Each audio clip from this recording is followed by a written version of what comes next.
retour chez BAM, qui aime beaucoup les sujets sanitaires, je vais vous parler des rats, mais pas les rats de laboratoire, chers à Monsieur Van Hatem, non les rats les vrais, ceux qui trottent dans nos villes et nos campagnes.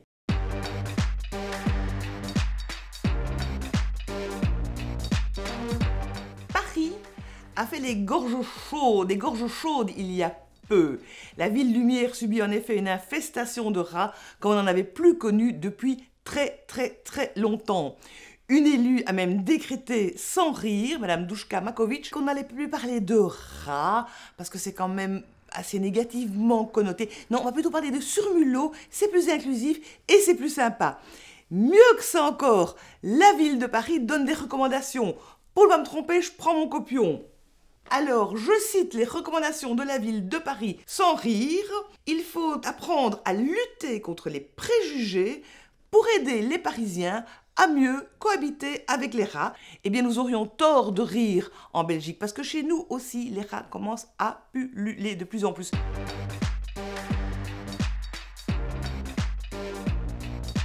Les poubelles à puces, je ne sais pas si vous voyez, ce sont ces petits containers que vous avez dû acheter qui sont vidé au poids, vous payez donc au poids. Et parmi ces petits containers, il y a un petit container vert. Et ce container vert, il est dédié aux déchets organiques. Et comme ces poubelles sont relevées genre une fois par mois, je vous dis pas le fumer.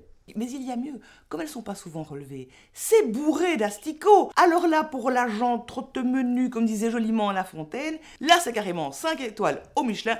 Allez-y les gars, c'est open bar.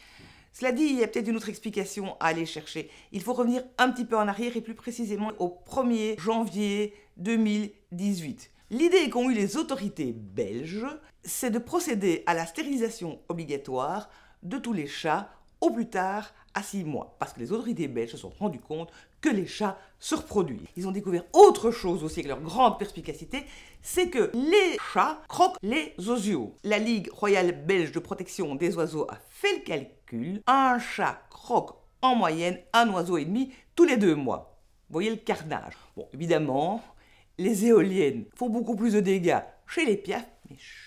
En Allemagne, il y a des landes et des villes où les chats doivent être carrément séquestrés de mai à août, toujours pour protéger les petits osios. Bref, les chats prédateurs par excellence des rongeurs se raréfient dans nos villes et dans nos campagnes. Ce n'est pas la première fois que les petits minous font les frais des croyances, des idéologies, des religions.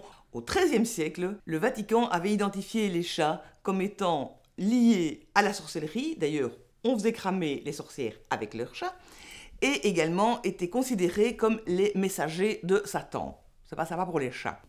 Mieux encore, Innocent VII, au tout début du XIVe siècle, exigea leur extermination totale. Résultat des courses, plus de chats.